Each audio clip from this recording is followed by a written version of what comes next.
Ngiyanibingelela, ngiyanamukela nonke lapho ngasekhaya nibukele le TV njengamanje. Enihleli naye-ke njengamanje udokotela uGumede.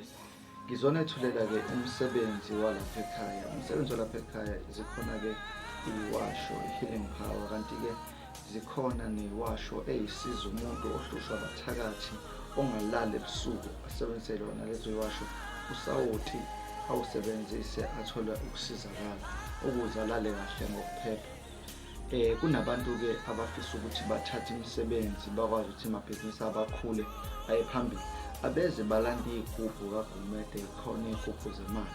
Abantu abaphuthume kusekuhle kusenje imali isephansi bakwazi ukusizakala, ikwazi ukuthi amabhizinisi abo aye phezulu.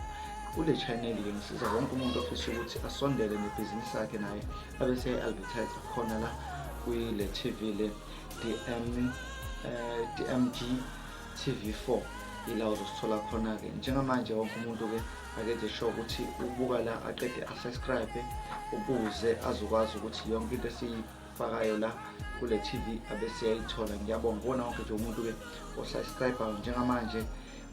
Wonke umuntu othanda thina aqhubeke asisapothe abukele yonke amavidiyo esiwaphosayo. Kuningi nje iy'nhlelo esontelivela zona la kule TV.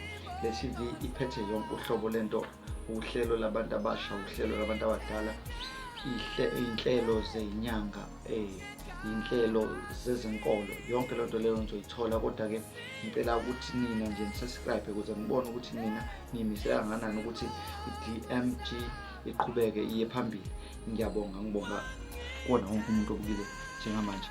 uGumede lo ekhonaphi. Nibe nosuku oluhle.